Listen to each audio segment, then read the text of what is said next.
नमस्कार मंडळी. आपण सर्वांनीच लहानपणी बाळगुटी खाल्ली असेल किंवा आपण लहान मुलांना देतानाही पाहिली असेल.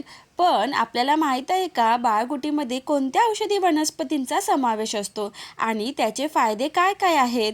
चला तर मग या व्हिडिओमध्ये आपण पाहूया. व्हिडिओ शेवटपर्यंत नक्की पहा. आपल्याकडे मुलांना रोज बाळगुटी देण्याची पद्धत आहे.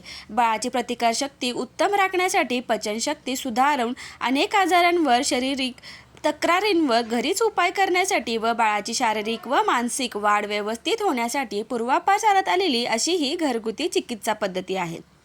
बाळगुटीमध्ये खालील औषधांचा समावेश होतो. 1.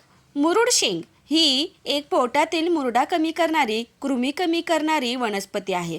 पोट दुखून पातळ, फेसकट मलप्रवृत्ती कमी करणारी वनस्पती आहे. हिरडा याने यकृताचे कार्य सुधारून पचनशक्ती सुधारते. पोटात वात झाल्यास, पोट फुगले असता पोट रोज साफ होण्यासाठी याचा उपयोग होतो. पिंपळी श्वसनसंस्था व पचनसंस्था उत्तम राखणारे असे हे औषध आहे. सर्दी, खोकला, अजीर्ण यावर उपयोगी आहे. जायफळ हे मुलाला झोप येत नसल्यास, शांत झोप लागण्यासाठी, पातळ शौच होत असल्यास 3 ते 4 वेळे इतकेच द्यावे. वेखंड मुलांची स्मरणशक्ती, मेधा, बुद्धी, आकलनशक्ती वाढवण्यासाठी रोज द्या. याच्या सेवनाने सर्दी, खोकला, कृमी कमी होतात. हे तीक्ष्ण असते त्यामुळे 4 ते 5 वेळेस द्यावे. भेरडा सर्दी, खोकला, जुलाब कमी होण्यासाठी उपयुक्त. ज्येष्ठमध आवाजाला गोडवा येण्यासाठी, कफ कमी करण्यासाठी, वर्ण उजळ करण्यासाठी व उष्णता कमी करण्यासाठी रोज गुटीमधून द्यावे. नागरमोथा कृमी कमी करण्यासाठी, लघवीचा त्रास कमी करण्यासाठी याचा उपयोग होतो.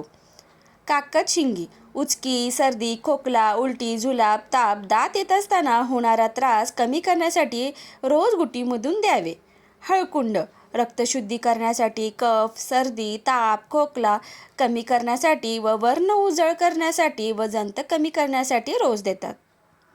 कायफळ स्वर सुधारण्यासाठी व सर्दी, खोकला कमी करण्यासाठी उपयोगी आहे.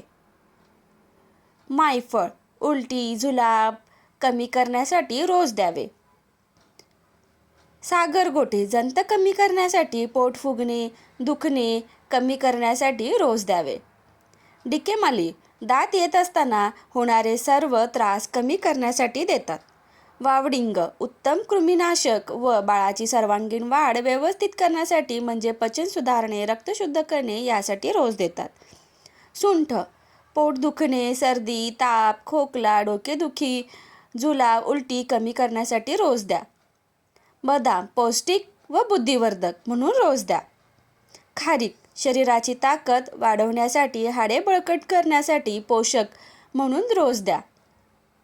सुके खोबरे हाडे बळकट करण्यासाठी, पोषक, केस व वर्ण सुधारण्यासाठी रोज द्या. वरील सर्व औषधी आईच्या दुधामध्ये, मधात किंवा सुवर्णसिद्ध जलामध्ये उगाळून द्या. बाळास 35 दिवसापासून ते 2 वर्षांपर्यंत गुटी द्यावी.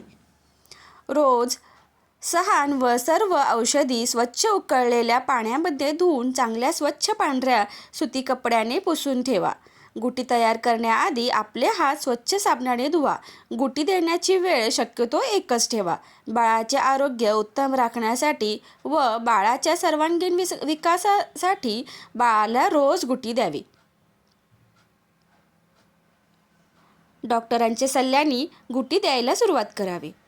व्हिडिओ आवडल्यास व्हिडिओला लाईक, शेअर आणि सबस्क्राईब करायला विसरू नका. धन्यवाद.